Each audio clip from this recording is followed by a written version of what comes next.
nada tem a ver com a caridade e com a justiça.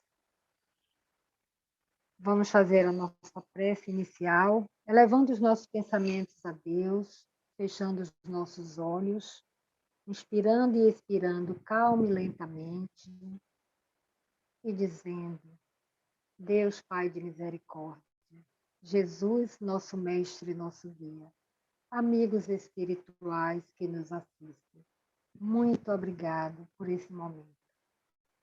Que possamos, Senhor, estarmos de mente e corações abertos para podermos internalizar toda a mensagem que nosso irmão James nos trará. Que tu possas, Senhor, abençoá-lo, para que ele seja feliz na sua fala. Fica conosco, Mestre amado, não só por esse instante, mas por toda a eternidade. Que assim seja. É com você, James. Muito boa noite, meus caros irmãos, minhas caras irmãs do GEPEC, desta instituição espírita que certamente já se encontra em meu coração já há alguns anos. Para mim é sempre uma grata alegria estar com todos vocês e nesses primeira semana de 2022 que possamos agradecer ao Senhor da vida por mais uma jornada, por mais um ano que se inicia, em que todos nós estamos buscando um pouco de espiritualidade e de paz interior nesses dias em que a humanidade ainda continua mergulhada ou mergulhado em momentos muito delicados, com a grande pandemia que vem assolando a humanidade e vem se replicando, se multiplicando no seu processo de mutação, e que todos nós estamos sendo convidados às grandes reflexões no nosso mundo íntimo, mas na época em que a humanidade vivia nas suas guerras entre a Judéia, a Palestina, a guerra dos judeus, conforme muito bem apresentou o historiador Flávio Joséfo, que foi um historiador, um contemporâneo de Jesus. As narrativas deste historiador não consta no Novo Testamento, mas Flávio Joséfo relata em que a Galiléia, a Palestina, vivia mergulhado em verdadeiras guerras religiosas.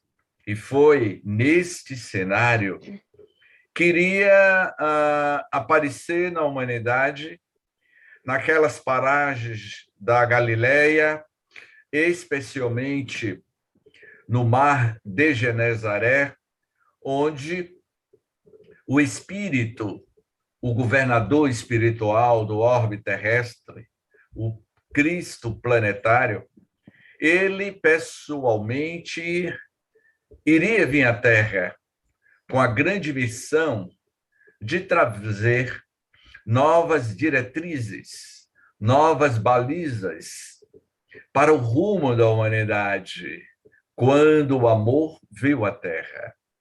Quando o amor veio à Terra, era a presença daquele espírito notável, o governador espiritual da Terra. Ele mergulha no orbe terrestre de forma tão simples, onde aquela jovem moça, na sua primavera, nas suas 19 primaveras, porque Maria tinha entre 19 e 20 anos de idade, quando deu à luz, a luz do mundo, e tinha o seu pai, José, um homem simples, um carpinteiro. E daí em diante, Jesus iria mudar o destino da história da humanidade, mudaria o destino de cada um de nós, onde Jesus iniciou seu grande projeto divino, a implantação da Boa Nova, que seria a bússola de orientação para o mundo que todos nós continuaremos participando das grandes transformações, das grandes mudanças que ocorrerá no futuro, como ocorreu no passado e que está ocorrendo no presente. Mas, naquela tarde do mês de março, da era Nissan, quando aquele jovem galileu de aproximadamente 1,70 m de altura, cabelos cor de ambá, encaracolado, vai narrar Amélia Rodrigues, do livro Primícias do Reino, a beleza magistral daquele jovem carpinteiro na flor da idade, nas suas 30 primaveras, ao se aproximar de uma barca que acabara de chegar do mar, empurrado por um homem barbudo, onde a sua túnica suja de peixe, exalando o odor do peixe na sua túnica impregnada, eram alguns pescadores. E dentre esses pescadores era Simão Pedro, aquele que futuramente se tornaria a rocha do evangelho do Cristo da terra. Aquele jovem rapaz se aproxima daqueles pescadores e pergunta a todos, especialmente a Simão Pedro: Simão Bar Jonas, tu desejas pescar almas para o reino da casa de meu pai? Simão Pedro, até então, não sabia de quem se tratava.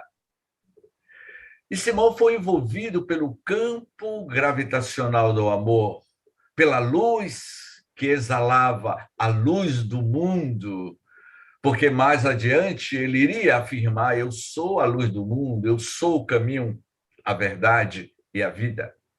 E Simão Pedro, diante daquela pergunta, ele responde: é evidente, Rabi, desejo pescar essas almas que você fala. Simão foi envolvido pelo campo de luz, pela energia da amorosidade.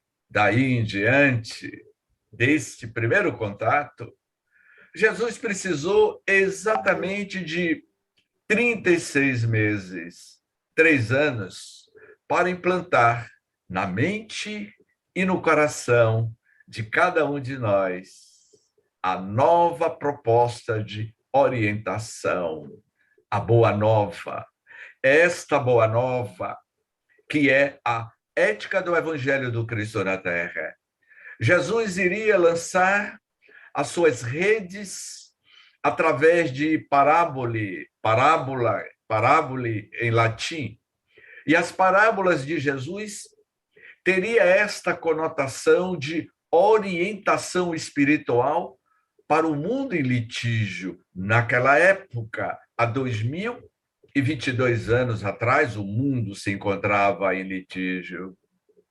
E o impressionante é que após mais de 2 milênios, nós ainda continuamos vivendo em um mundo em litígio, porque o mundo é constituído de uma população encarnada, e nós somos essa população encarnada. Somos seres transitando em um corpo físico, sendo regido pelas leis do mundo da matéria, mas ciente que nós somos o princípio inteligente do universo, conforme afirma o Espírito da Verdade na codificação kardeciana, e que na atualidade o mundo ainda continua em litígio. E Jesus, ciente das nossas necessidades, dos nossos problemas humanos, Jesus modificou a sua dialética, ou melhor dizendo, a sua pedagogia da afetividade, falando de uma forma mais primária, mais simples, para que o povo daquela época assimilasse o novo conceito de ética moral como a transformação do mundo íntimo de cada um de nós. Porque Jesus falava para almas, Jesus buscava curar a alma e não o corpo. A cura do cego de nascença foi um grande projeto de elaboração reencarnatória do próprio cego de nascença.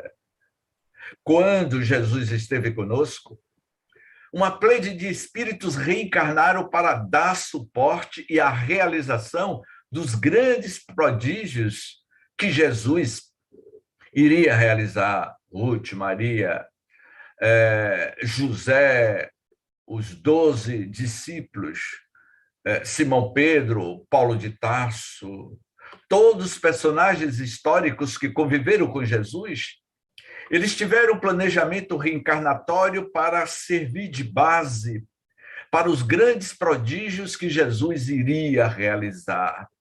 E quando Jesus estava fechando o momento ápice da sua trajetória na Terra, ele abre o seu verbo divino num célebre sermão, no Sermão da Montanha, onde Jesus fala das bem-aventuranças.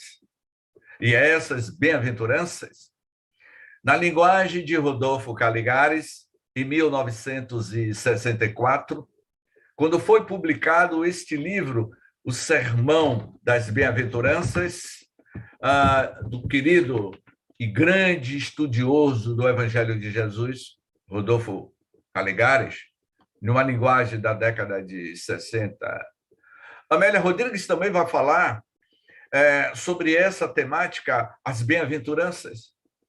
Mahatma Gandhi, quando esteve conosco na Índia, ele, em um determinado momento, afirmou que se a humanidade acabasse ou destruísse com toda a literatura mundial, deixasse de existir todos os livros que já foram publicados no mundo e sobrasse as 9 verdades das bem-aventuranças, o mundo seria salvo. Porque toda a proposta ética do Cristo, tudo que Jesus falou, está resumido nas bem-aventuranças, nas nobres verdades das bem-aventuranças. E Rodolfo Caligares, este homem notável, este espírito notável, ele vai dar uma interpretação de uma dessas bem-aventuranças. Eu deixo claro para todos os nossos companheiros ouvintes do GPEC que nos acompanha pelas redes sociais. As parábolas de Jesus, ela é um sistema de rede. Elas estão interconectadas. Uma parábola está ligada a outra parábola, como, por exemplo, a parábola do joio e do trigo está ligada à parábola do óbolo da viúva. O óbolo da viúva está ligado à parábola do bom samaritano. Todas as parábolas, elas estão em sistema de rede e todas elas convergem para as bem-aventuranças. E Rodolfo Caligares, neste livro que é pouco conhecido e que eu louvo, o GPEC, por nos agraciar breves comentários deste capítulo que nos convida: não vos inquieteis pelo dia de amanhã. Apresentado por Mateus no capítulo 6, versículo 34 do Novo Testamento. Mas, afinal de contas, o que é que a luz do mundo, o Cristo, quando fez essa afirmação, não vos inquieteis pelo dia de amanhã? E qual será o nosso dia de amanhã? Hoje nós estamos inseridos dentro do calendário terrestre, é 15 de janeiro de 2022, do século 21, há exatos 19 horas e 24 minutos. E amanhã? Como será o nosso amanhã, o nosso futuro? E por que Jesus afirmou isso? A interpretação que Rodolfo Caligares vai dar é uma interpretação do cotidiano humano de cada um de nós, quando ele diz assim: não vos inquieteis pelo dia de amanhã, porque o dia de amanhã a si mesmo trará seu cuidado. Basta cada dia a sua própria aflição. Muitos de nós sofremos com antecedência. Morre de véspera, como o peru pregador da obra mediúnica, Antologia Mediúnica do Natal de Chico Xavier, o peru pregador. Então, nós vivemos aflitos, mas como administrar o tempo, as nossas emoções, os nossos sentimentos? E aí Rodolfo Caligares, ele vai dar uma interpretação desse texto. Não vos inquieteis pelo dia de amanhã, porque o espírito imortal, ele não tem. Agora, eu acho que eu vou botar uma minhoca na cabeça de vocês para que vocês pensem. E não vou entrar nesse assunto, que aí já é outro tema, mas eu diria, Ivanice, para Ivanice pensar, só Ivanice pensar, mais ninguém. Ivanice, não existe nem passado, nem presente e nem futuro. Tudo está, Ivanice. O tempo é uma translação espaço-tempo na Terra.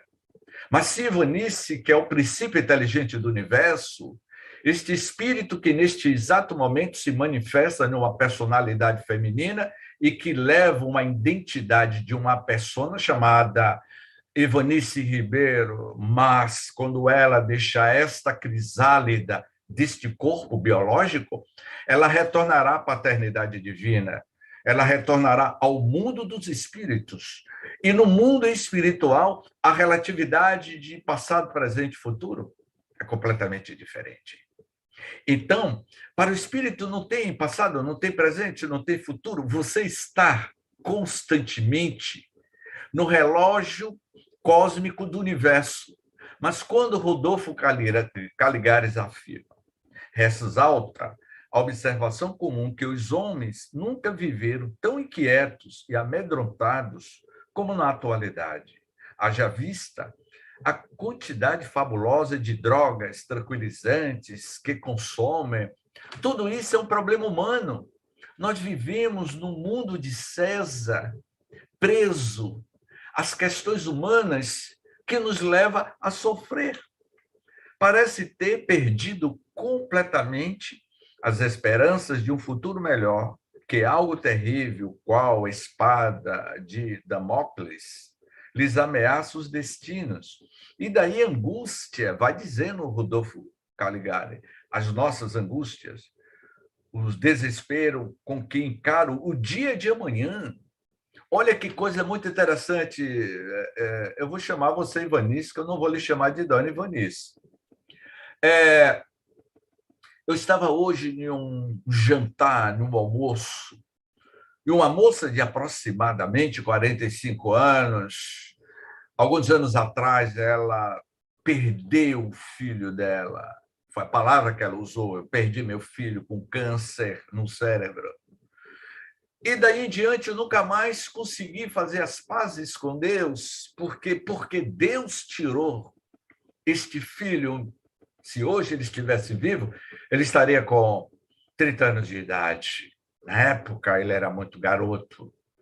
E eu me revoltei contra Deus. E eu perguntei a ela hoje no almoço, e hoje? Você se revoltou com Deus, você está de mal com Deus, mas Deus jamais estará de mal com você. E ela iria me dizer que teria que se utilizar de outras manifestações de drogas. Como diz aqui o Rodolfo Caligares, ou meu amigo Carlos, na introdução, Rodolfo Caligares fala sobre, haja vista a quantidade fabulosa de drogas tranquilizantes que consome, como uma busca da fuga do seu sofrimento. Você usa drogas ilícitas, ou bebida alcoólica, ou cigarro, seja lá qual for a droga, como a válvula de escape, que era a história dessa moça que me contava hoje. Ela buscou a droga como a válvula de escape porque ela não compreendia, porque é que Deus levou o seu filho muito novo. Não havia clima para que nós conversássemos com ela, porque eu poderia dizer a vocês que ela estava em estado de consciência alterada pelo uso da maconha. Ah, mas o senhor James, quando eu uso essa droga, a minha consciência altera. Eu disse, olha, eu não uso, mas eu estou constantemente em estado de consciência alterado sem usar nenhum tipo de droga. Porque a divina presença está sempre em nós. Então, as pessoas hoje, meus queridos irmãos, vai dar uma análise desse texto do Rodolfo Caligares, que nós vivemos ansiosos, buscando uma resposta para os nossos conflitos. Rodolfo Caligares já falava exatamente dentro do pensamento de Teresa d'Ávila. Teresa d'Ávila é a mística de Ávila, na Espanha, e que foi contemporânea de João da Cruz. Teresa d'Ávila escreveu vários textos. Ela tinha contato místico com Cristo. E eu escrevi uma das suas obras, O Calabouço da Alma. Teresa d'Ávila vai dizer que as nossas inquietações dos nossos dias de amanhã se encontram dentro de nós. Os nossos anseios, as nossas angústias internas se encontram no calabouço de cada um de nós, no calabouço da alma. E cada um de nós vivemos nos trancafiando-nos dentro de si mesmos, porque nós vivemos ansioso pelo dia de amanhã. Viva o presente precioso. Eu darei uma dica, meus amigos. Compre esse livro, ou então baixe em PDF, é um livro de apenas 36 páginas. É um livro fino e que tem como autor Spencer Johnson. Eu indicaria esse livro para todos vocês em cima deste tema. Não vos inquieteis pelo dia de amanhã. E o autor, Spencer Jones, escreve o livro O Presente Precioso. Eu vou tentar resumir essa história deste capítulo de Rodolfo Caligares, pedindo licença a todos vocês. O livro de Spencer Jones, O Presente Precioso. Meu amigo Walter. Havia um garoto, Walter, de 10 anos de idade. E esse garoto de 10 anos visitava um rapaz de 20 anos.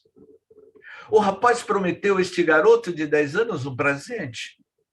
E o garoto, passado um tempo, foi à casa do rapaz. O rapaz agora não tinha mais 20 anos, ele estava com 30, e o garoto agora estava com 20 anos.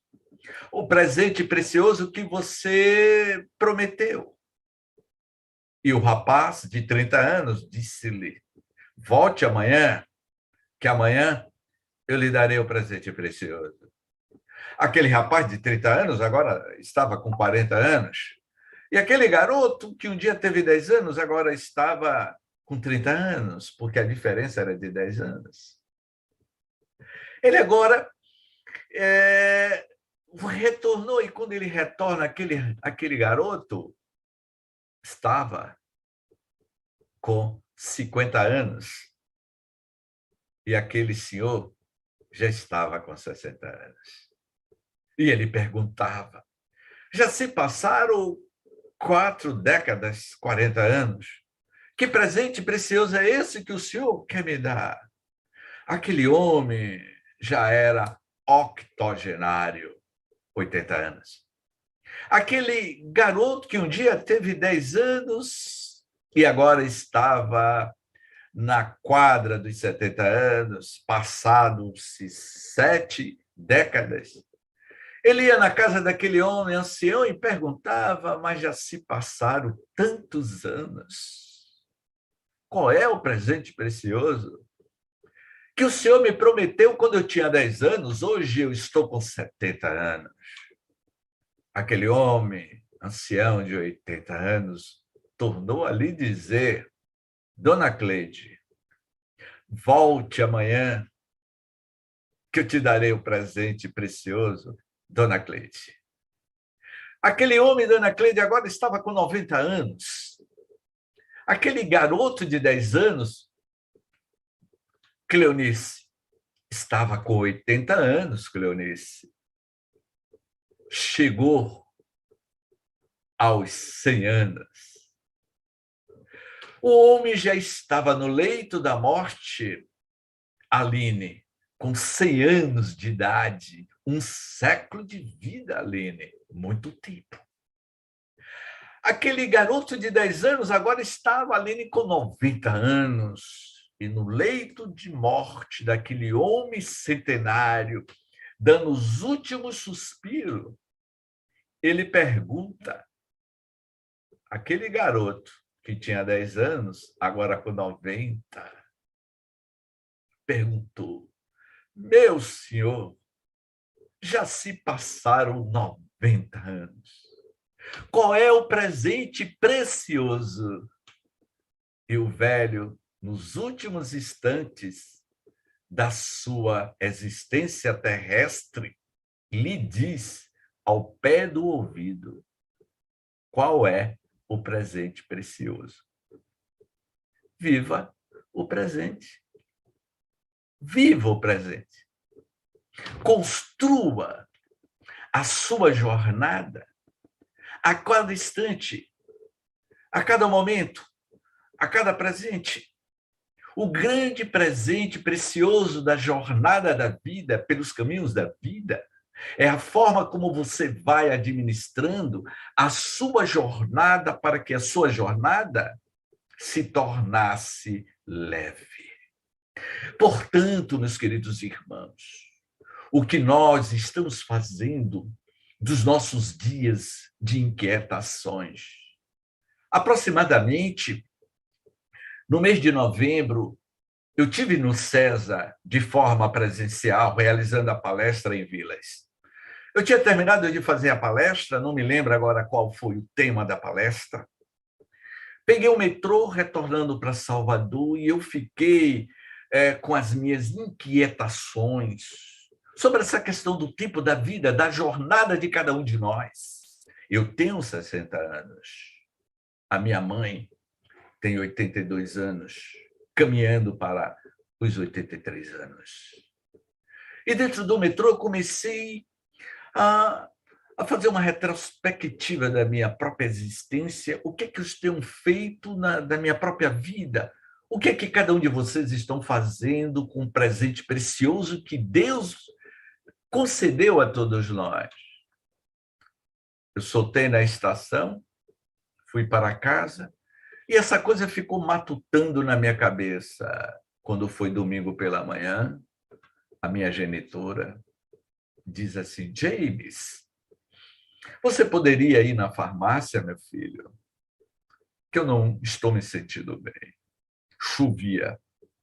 Eu peguei o guarda-chuva, saí debaixo de chuva e rodei 1 quilômetro a pé procurando uma farmácia para comprar o remédio para a minha mãe, de 82 anos. Quando eu caminhava, minha amiga Ivanice, eu fiquei perguntando a mim mesmo, Ivanice, é uma pergunta que eu acredito que é a pergunta que vale $1 milhão, se cada um de nós respondermos. Afinal de contas, Ivanice, o que é que eu estou fazendo com as minhas inquietações? Foi aí que eu resolvi, quando eu caminhava, me veio por inspiração, por intuição, meus amigos do GPEC, produzir um vídeo de 10 minutos. Se eu não me engano, são 10 minutos, este vídeo. A grande jornada da vida. Eu vou mandar para Carlos, para que Carlos mande para vocês. A grande jornada da vida. É esta grande jornada da vida que Rodolfo Caligares vai falar das nossas inquietações, dos nossos acertos e desacertos. Quando ele diz neste texto, o que falta para a humanidade, para que tenha um dia de amanhã mais leve, é a tua fé. A fé que aquele jovem rapaz de 30 anos disse no mar de Genezaré, porque os grandes prodígios ocorreram nas cidades ribeirinhas do mar de Genezaré, quando Jesus iria dizer: se você tiverdes fé do tamanho de um grão de mostarda, removerá os grandes obstáculos, porque esses obstáculos não estão no outro, está em você mesmo, em si mesma. É você que é o construtor das suas angústias, dos seus sofrimentos, das dores da alma, da noite escura da alma, como afirmava João da Cruz, o místico espanhol, a noite escura da alma de cada um de nós. Mas se você tiver essa fé do tamanho de uma mostarda, você vai modificar, revolucionar o seu mundo íntimo. Então, quando Rodolfo Caligares vai dizendo que as causas da humanidade de haver chegado ao deplorável desequilíbrio psíquico, ele faz esse questionamento. Eu poderia, meus amigos, seguir várias vertentes em cima desse pensamento de Rodolfo Caligares. Mas como eu estou abordando muito a questão da ecologia e espiritualidade, eu tenho comentado muito sobre a medicina holística da alma, baseado no livro Trilhas da Libertação, de Filomeno de Miranda. Eu diria que a pandemia da gripe espanhola, que matou 50 milhões de pessoas em 1917, teve uma matriz, a gripe espanhola. A gripe espanhola nasceu nas fazendas de criação de porcos nos Estados Unidos. Os americanos comeram o porco, comeram os porcos e foram para a Primeira Guerra Mundial. O vírus foi transmitido para esses soldados americanos, que na Primeira Guerra Mundial transmitiu para os outros e circulou o vírus da gripe espanhola e matou 50 milhões de pessoas. Praticamente quase 100 anos depois, em 2020, bate à porta a grande pandemia, que teve a sua matriz e tem certamente a sua origem, a nossa relação de inconsequentes com a Mãe Gaia, que é o planeta Terra, a forma como nós nos relacionamos com o mundo, com os animais. As grandes pandemias têm a sua matriz na origem animal. Falamos muito em mundo de regeneração, de um mundo de modificação, mas você não se modifica. Você continua ainda prendendo passarinhos e pregando na tribuna espírita o desprendimento do espírito, desprendimento, falando na tribuna espírita do amor, da gratidão, mas em casa cria passarinho. Eu falava isso ontem, eu acho que Walter está aqui na sala, ouviu o que eu afirmei no estudo da Gênese. Eu convido a todos nós, a repensar a forma como nós estamos lidando, primeiro lugar, com nós mesmos. Eu só vou regenerar o mundo se você se regenerar. Essa é a proposta de toda a estrutura do livro de Rodolfo Caligares, o Sermão da Montanha.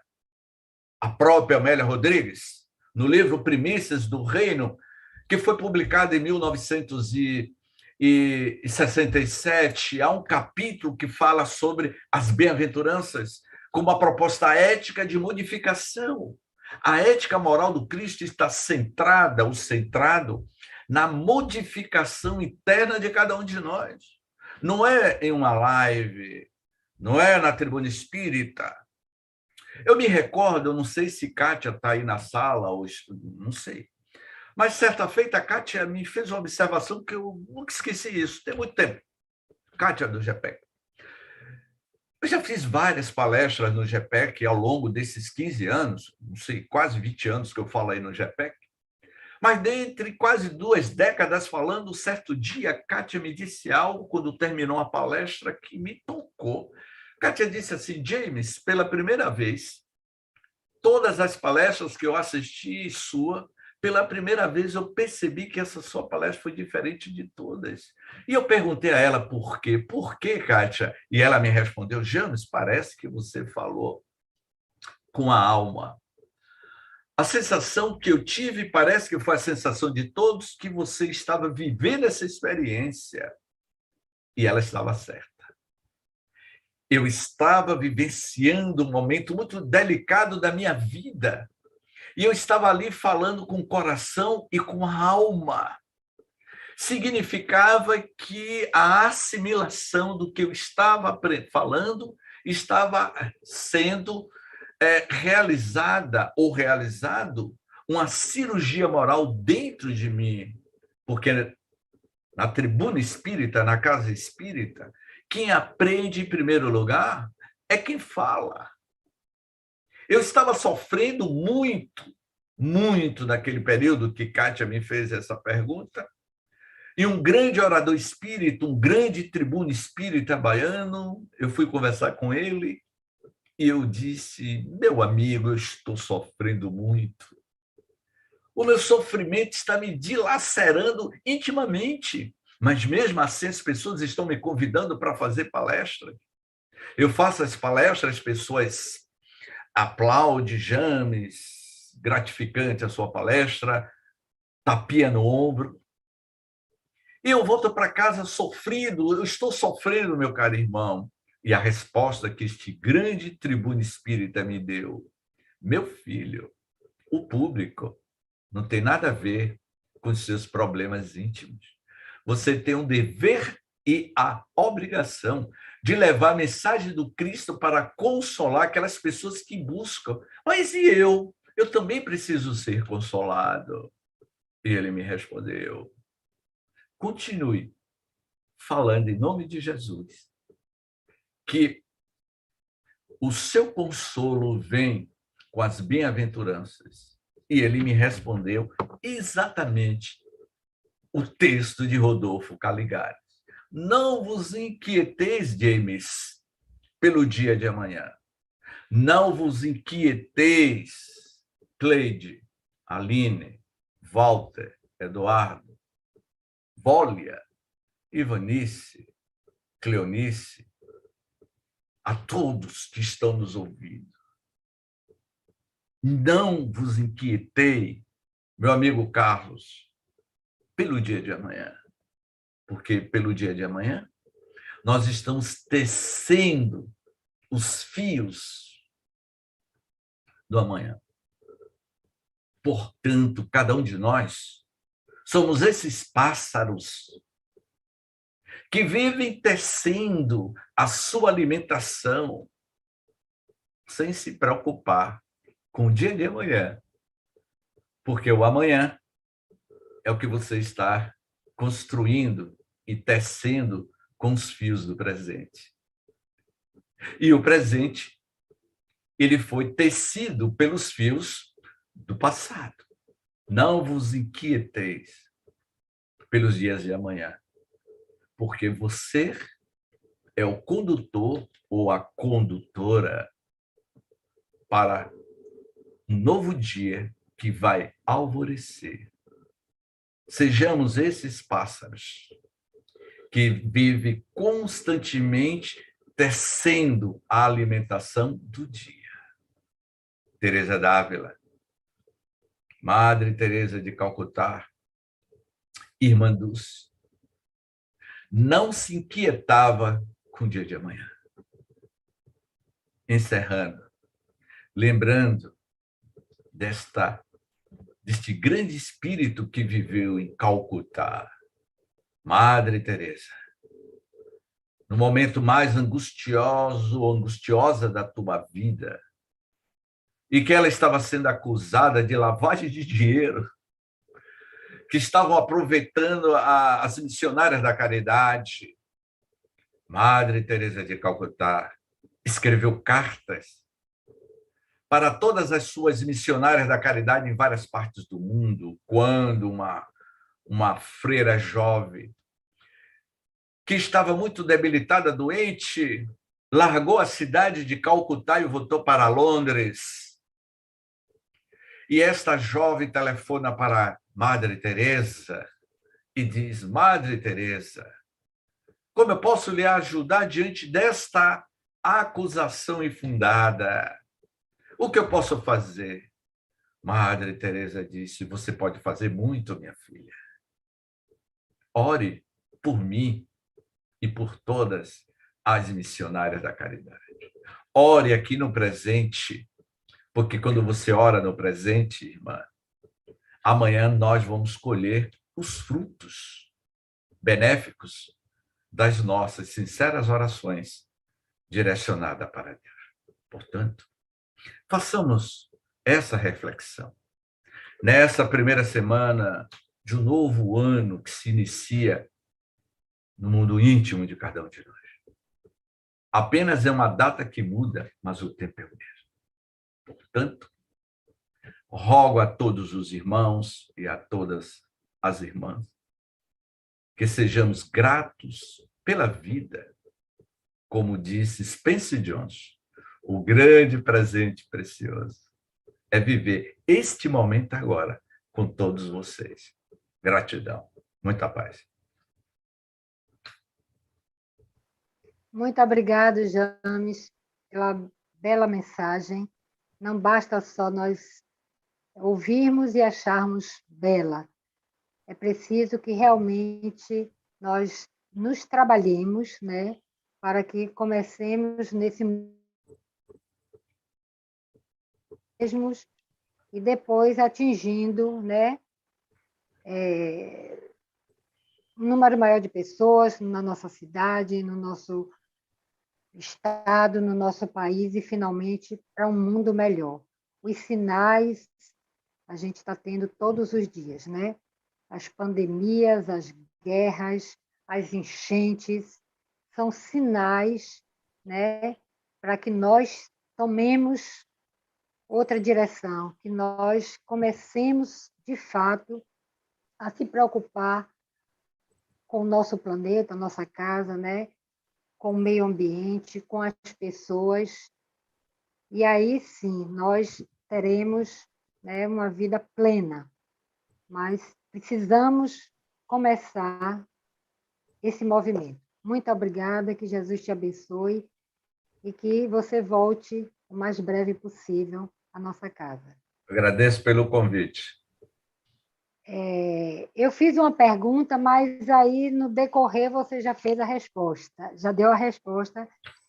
Eu perguntei o seguinte, que essa inquietação que nós temos não é a falta de fé, e você já respondeu aí no decorrer da palestra, né? Quando ele diz que nós precisamos ter fé, mas não essa fezinha, né? Acreditar de uma forma absoluta no Pai. Eu acho que ainda nos falta isso. Quando a gente se sente ameaçado de qualquer maneira, a gente vacila nessa fé, né? Mas esse chamamento, eu acho que foi muito oportuno para a gente começar a fortalecer a nossa fé. Estão me ouvindo? Sim. Estão me ouvindo? Estamos. Espera aí que agora... Eu vi a sua pergunta, não é? Eu tinha visto. E foi por isso que eu respondi. Quando eu comecei a dizer, se estiverdes perto do tamanho de um grão de mostarda, o que nos falta, não vou repetir o que eu já falei, não é? há uma necessidade premente de sairmos do discurso para sermos práticos. As enchentes que assolou a Bahia no final do ano, o Brasil inteiro se comoveu. Muitas instituições se mobilizaram. As redes sociais, os apps que a gente utiliza, de uma contribuição inestimável. Mas, meus amigos, eu mandei um zap para uma pessoa, e essa pessoa eu conheço já há muitos anos, espírita, conhecedora profunda do espiritismo. E eu recebo dessa pessoa todos os dias uma mensagem de edificação espírita. Todos os dias eu recebo mensagens dessa pessoa, de tantas outras pessoas. A gente não vive mandando mensagem de zap? Eu mandei uma mensagem para ela dizendo, olha, precisamos agora ajudar os nossos companheiros lá do interior da Bahia. Eu estou indo levar um mantimento de água lá no quartel dos bombeiros. Você quer que eu passe aí e pegue a sua contribuição? Vamos ajudar. Na prática, porque eu vi isso acontecendo. Eu mandei 2 mensagens para ela. Olha, você quer que eu passe aí? Você não quer ajudar? Qual foi a resposta? No Zap. E que isso acontece, às vezes, com muitos. O silêncio. Ela não me respondeu. Ela visualizou, não respondeu e continuou mandando as mensagens edificantes. Que tipo de espírita nós somos? Eu estou muito tranquilo para falar sobre isso, porque o meu amigo Carlos já me conhece desde o século passado, né, Carlos? Desde o século XX, que Carlos me conhece, quando o Carlos era jovem,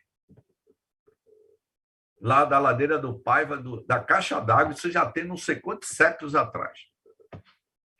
Nós somos espírita? Eu vou responder, Carlos, o que doutor Ildefonso do Espírito Santo me disse, que foi presidente da FEB, era uma referência no movimento espírita na Bahia e no Brasil, como um espírita ético correto. James, aprendi com Deolinda Amorim, vai dizer doutor Ildefonso do Espírito Santo. Há muitos espíritas que são teóricos no discurso, mas que falta a prática, a vivência. Nós falamos bem, enfim. Só que agora acabou o que está acontecendo com a humanidade, meus amigos, com a pandemia veio dizer, olha, agora basta. Acabou essa questão de discurso nos templos evangélicos, acabou esse discurso dos templos nas igrejas católicas, acabou essa questão do discurso dentro das casas espíritas, agora é na prática, vocês vão ter que vivenciar. E mesmo com a pandemia, a gente não está aprendendo. Aí vem o seu filho Almeno de Miranda, nos últimos instantes, nos últimos segundo tempo, no final de 2020, apresenta o livro como é o nome do livro? Me fugiu agora, eu não estou com o livro ali. O nome do livro, esse último livro que ele fala da pandemia, e Filomeno de Miranda vai dizer, olha, o que está acontecendo com a humanidade? Nós não aprendemos. E aí, eu cheguei a uma conclusão, junto com alguns amigos, quando eu fiquei em quarentena durante 6 meses, junto com o meu tesouro precioso, que é Dona Vanilda, minha mãe, o meu tesouro precioso. Eu fui para um sítio lá em Dias d'Ávila, em 2020, e fiquei 6 meses em quarentena lá. E foi nesse período, meus amigos, que eu deixei de assistir as palestras de Divaldo, deixei de assistir as palestras de Haroldo Dutra no YouTube. E comecei a prestar atenção em um palestrante conhecido em Salvador. Eu disse, eu vou assistir a palestra desse cidadão para ver se realmente, se ele vivencia tudo isso que ele fala. Eu comecei a prestar a atenção de um palestrante que muito vai aí no GPEC. Foi aí que eu comecei a focar nesse palestrante e disse a mim mesmo, eu quero aprender com esse palestrante. Eu vou prestar agora mais atenção nesse palestrante. Sabe como é o nome dele, Aline, desse palestrante, Aline? Se você adivinhar, você vai ganhar uma viagem com tudo pago, Aline, para a Chapada Diamantina. Abre o microfone, Aline.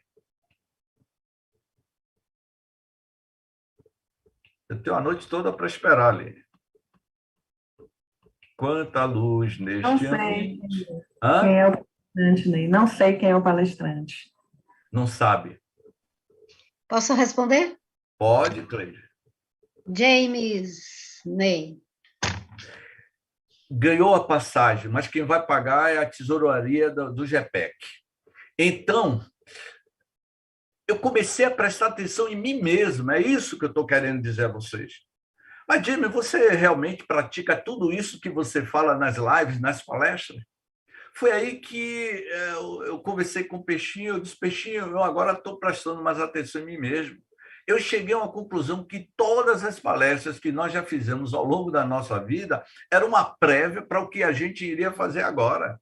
Foi aí que a ficha caiu em mim mesmo. Eu comecei a prestar atenção em mim mesmo, não comecei a prestar atenção em Cleide, em Vanice, no outro, em Carlos, enfim. Eu comecei a prestar atenção a mim mesmo. Olhe para si mesmo, é isso mesmo que você fala, James. E você vivencia isso na prática? Aí é o cair das nossas próprias máscaras, como Joana de Ângeles vai dizer. Então, aí eu saí do discurso teórico e partimos para uma ação prática. Quando eu comentei, eu disse, olha, eu fiquei 3 anos no leprosário de Águas Claras. Eu convivi com os leprosos durante 3 anos. Todos os domingos eu ia para o leprosário. E levava óleo de amêndoa e passava na epiderme de Dona Anaí e seu João, nos anos 80.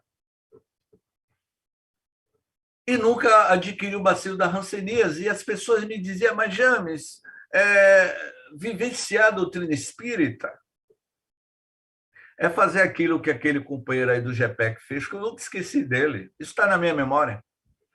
Na comunidade do Quingoma, e que o GPEC, no final do ano, fazia a entrega de presentes de natais. Teve um dia que eu fui acompanhando aquele Papai Noel, que eu nunca esqueço dele. O preito de gratidão daquela comunidade do Quinguma, e que o GPEC ajudou de forma social. Isso que é ação social, de ajudar, e não ficar apenas na tribuna espírita, nem ser estudioso, nada disso. É visitar as comunidades quilombolas, como eu visito comunidades quilombolas, comunidades indígenas. Esse é o momento da gente sair das 4 paredes do centro espírita e colocar a mão na massa. Porque Jesus, ele foi um teórico prático. Ele falava e vivenciava. E nós? Ficamos apenas com isso que está aqui no fundo? Eu vou até sair de trás. Com tudo isso que está aqui no fundo, ó, livros. O que adianta você ter muitos livros se você não vivencia? É para a gente pensar. Então, o que Rodolfo Caligares diz nesse texto, que você não deve se ficar inquieto com o dia da manhã do outro, mas procure viver o seu presente sem ansiedade, que nos faz pensar. Eu, pessoalmente, tenho uma relação de afeto muito forte com o GPEC. Carlos sabe disso, alguns companheiros antigos do GPEC sabem disso. Pela gratidão, quando eu vi aquela carta datilografada de 1973, pelo presidente do GPEC, em 1973, O presidente do GEPEC, que agora eu não me lembro o nome dele, que foi presidente do GEPEC em 1973, quando eu tinha 11 anos de idade. O presidente do GEPEC manda uma carta datilografada para a Associação Espírita Humberto de Campos, na qual meu pai era fundador, foi fundador, convidando meu pai para realizar uma palestra no GEPEC em 1973. E hoje, quando eu vejo esse trabalho, eu disse, caramba, a gente tem que ter gratidão, e essa gratidão é dado de acordo com o sentimento que cada um de nós carregamos. Então, a proposta das bem-aventuranças de Jesus, as reflexões de Rodolfo Caligares, nos convida a uma autotomada de consciência de si mesmo. Porque Jesus já dizia: há muitas moradas na casa de meu pai. As primeiras moradas são os mundos, as constelações, as galáxias, as diversidades de planetas que existem. Jesus também se referia às grandes moradas do mundo espiritual, mas, na minha análise, uma das grandes moradas da casa de meu pai está dentro de cada um de nós, dentro de si mesmo. Há muitas moradas na casa de meu pai, e uma dessas grandes moradas é dentro de você. Você busca conhecer os confins do universo? Você aponta o telescópio Hubble, ou agora o telescópio James Webb, para descobrir outros mundos, o avanço da ciência, da tecnologia, o transplante de um coração de um porco para o coração humano, onde esse coração do porco sofreu uma alteração genética e que no coração daquele homem bate o coração de um porco, porque os nossos sentimentos estão no coração. Meu coração transborda de amor por todos vocês, que no meu peito bate um sentimento de gratidão do meu coração. E este homem que teve o coração transplantado de um porco, no meu coração bate o sentimento do coração de um porco. Tudo isso é o avanço da tecnologia, mas o que Jesus vai dizer? Há muitas moradas na casa de meu pai, porque o Pai está dentro de cada um de nós. Essas moradas que nós desconhecemos de si mesmos. E aí, essas moradas que nós não conseguimos tentar viajar em si, buscando a sua modificação, que essa foi a proposta de Jesus. Aí o que acontece? Vem uma tsunami em japonês, que em português é uma onda gigante. Aí vem uma tsunami e quebra as nossas placas tectônicas. E que placas tectônicas são essas? Dentro de nós. Dentro de nós existem placas tectônicas rígidas e que periodicamente vem a onda gigante, que é o emocional, a dor para romper essa placa tectônica que nós chamamos de ego, de materialismo, que Rodolfo Caligari fala aqui. Todo o texto dele está centrado nos valores humanos, na questão humana, como Jesus muito bem afirmou. Dai a César o que é de César e dai a Deus o que é de Deus. Essa passagem do Evangelho está associada a não vos inquieteis pelo dia de hoje. O que é que nós estamos dando a César? E o que é que nós estamos dando a Deus? Perceberam que tudo não é apenas um discurso na tribuna espírita, mas tentarmos, dentro das necessidades nossas, do nosso momento, de cada um de nós, meus irmãos, eu estou falando assim de coração, é colocar em prática o que Jesus nos ensinou: amai-vos uns aos outros como eu vos amei. É a única coisa que Jesus nos solicitou. Eu só estou pedindo uma coisa: ame a Deus, porque eu vi, na virada do ano, de uma evangélica. Esta evangélica é uma pessoa da nossa família, é uma prima da nossa família. Eu liguei para ela no dia 31 de de dezembro, agora. E ela me atendeu. E eu disse, prima, por que você não vai passar a virada do ano com a sua mãe? Porque sua mãe está sozinha em casa. E ela me respondeu, primo, eu não posso. E eu perguntei por quê. É porque eu vou estar com Deus. Eu vou passar a virada do ano com Deus. Eu disse, sua mãe que está sozinha. Primo, eu não posso, porque eu vou passar com Deus. E eu respondi, mas prima, se você passar a virada do ano com sua mãe, você estará com Deus. Estará com Jesus. Porque Jesus não pede presente. Ele pede presença de espírito para com o próximo. Sinto muito, primo, mas eu vou passar por Deus a virada do ano, que vai para a igreja, vai para não sei onde, mas largou a mãe em casa sozinha.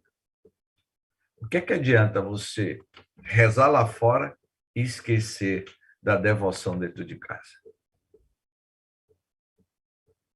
Eu ouvi isso de Divaldo, quando eu tinha 28 anos. Mas, Divaldo, eu estou tendo problema com minha esposa, quando eu tinha 28 anos de idade, que eu era casado. Ah, minha esposa está querendo que eu esteja mais presente. Ele me respondeu naquela época, olha, tem tantos anos, há muitos anos. Meu filho, ter família é uma grande missão, tanto quanto a missão espírita. Você deve cuidar de forma amorosa. Administre o seu tempo, porque ter família é uma grande missão, tanto quanto a missão espírita. Aprendi isso na prática. Então, meus irmãos, agradeço imensamente o carinho de todos vocês, da minha amiga Cleonice, né? Adorava as coordenações de Cleonice do meu lado, coordenando a energia de Dona Cleonice do meu lado. As minhas melhores palestras eram sempre quando Dona Cleonice estava do meu lado, com sua simpatia, sua energia, de todos vocês, para não deixar Carlos com inveja de Dona Cleonice. Então, gratidão a todos, que tenhamos um novo ano, sabe, assim, imbuído de dizer, eu quero viver, eu quero esse presente precioso que é a conquista do nosso dia a dia, para a multiplicação dos pães e dos peixes para com o próximo. Gratidão. Obrigada mais uma vez, querido, viu? Tenha uma boa noite. E como já está expirado o horário, vamos fazer uma breve prece. Convidamos a todos para a próxima terça-feira, nas mesmas plataformas, a palestra com...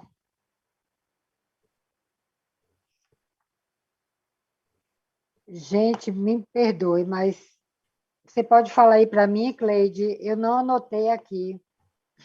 Com Sabadini. Qual é o tema, querida? O palestrante. O tema, deixa eu ver aqui. Porque eu também não gravei. Deixa eu ver. O tema para a terça-feira, Roberto Sabadini, Vós sois o sal da terra, do livro O Sermão da Montanha, Rodolfo Caligares. Okay. Que a gente está seguindo a obra, né? Uhum. Tudo bem. Então, vamos fechar os nossos